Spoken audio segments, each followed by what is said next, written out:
Putin Kyiv mission को आगे बढ़ा रहे हैं। यूक्रेन में हथियार और सैनिकों की भारी कमी का फायदा उठाने के लिए रूस के सैनिकों को पूरी रफ्तार से हमला करने का आदेश है। इस्कंदर मिसाइल और ड्रोन से हमले के साथ ही जीत की रफ्तार भी तेज है। एक रिपोर्ट के मुताबिक यूक्रेन इतना लाचार हो चुका है कि रूसी फौज हर दिन 20 किलोमीटर इलाके पर कब्जा करने में कामयाब हो रही है। भारी बर्फबारी से पहले पुतिन ज्यादा से ज्यादा हिस्से पर रूसी फौज की मौजूदगी चाहते हैं। हर दिन आगे बढ़ रहा है पुतिन का विजय रथ।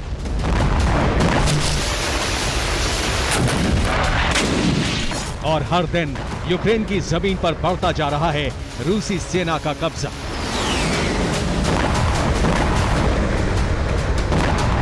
बेहद कम हथियार और कम सैनिकों के साथ युद्ध में डटा यूक्रेन अब बेहद कमजोर पड़ने लगा है। दूसरी तरफ से तूफानी रफ्तार से रूस की सेना आगे बढ़ रही है और यूक्रेनी फौज के लिए उन्हें रोक पाना मुश्किल हो रहा है।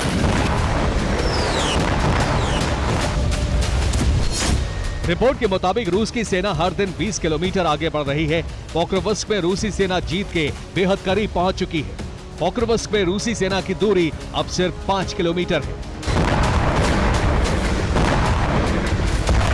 रूस इस रास्ते से जीत हासिल करते हुए ड्नीप्रोपेट्रोव्स्क की तरफ बढ़ना चाहता है। इस इलाके में ताबड़तोड़ हमलों की शुरुआत हो चुकी है।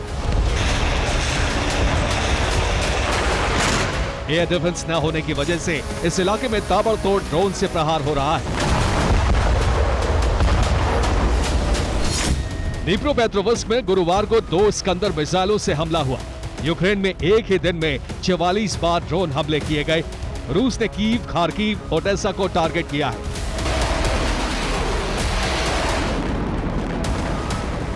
युद्ध में आर्टिलरी की कमी के बाद रूस ने ग्लाइड बम का इस्तेमाल बढ़ा दिया है। यूक्रेन सेना पर लगातार बम से प्रहार हो रहा है।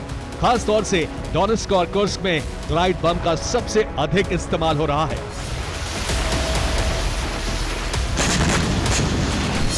यूक्रेनी सेना कमजोर जरूर पड़ी है, लेकिन मोर्चे को छोड़ा नहीं गया है।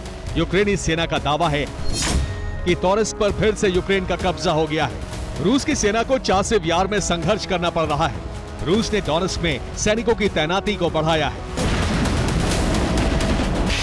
रूस के जबरदस्त हमले के बाद अमेरिका में भी यूक्रेन को लेकर फिक्र बढ़ गई है। व्हाइट हाउस में यूक्रेन को लेकर नए सिरे से प्लान तैयार किया जा रहा है। यूक्रेन को यूएस से नए हथियार दिए जा सकते हैं। यूक्रेन की आर्टिलरी को मजबूत बनाया जाएगा, लेकिन जनवरी से पहले यूक्रेन को हथियारों की सप्लाई मुश्किल है। नए साल की शुरुआत तक यूक्रेन में हथियारों का भारी जखीरा पहुंच जाएगा, लेकिन चुनौती तब तक युद्ध में टिके रहने की है। दूसरी तरफ रूस में हथियार और सैनिकों की दिक्कत दूर हो गई है। रूस लगातार तैनाती बढ़ा रहा है। यूक्रेन ने सैनिकों की कमी को पूरा करने के लिए मशीनों का इस्तेमाल शुरू कर दिया है। यूक्रेन ने वॉर जोन में 10,000 ड्रोन को तैनात किया है। यूक्रेन के ये ड्रोन सैनिकों का सामान ढोने के काम आएंगे। 30,000 हमलावर ड्रोन बनाने पर काम चल रहा है।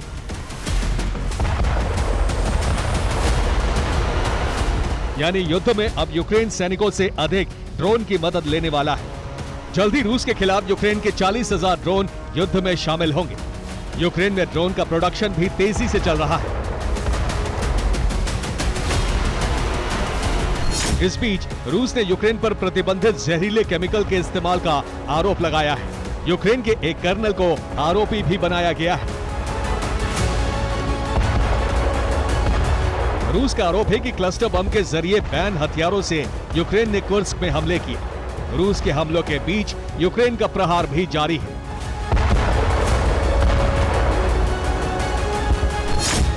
गुरुवार को यूक्रेन ने रूस का सरमत आर्मर्ड व्हीकल नष्ट कर दिया। यूक्रेन ने एंटी टैंक मिसाइल से रूसी सेना पर हमला किया था। इसके अलावा एक टॉर एयर डिफेंस को भी नष्ट कर दिया गया।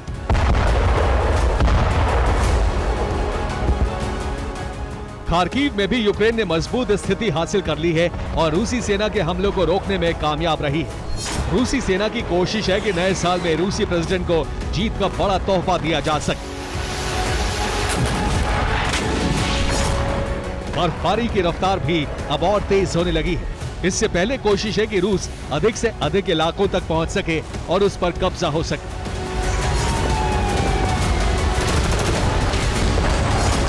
Bureau report, TV9 Bharat.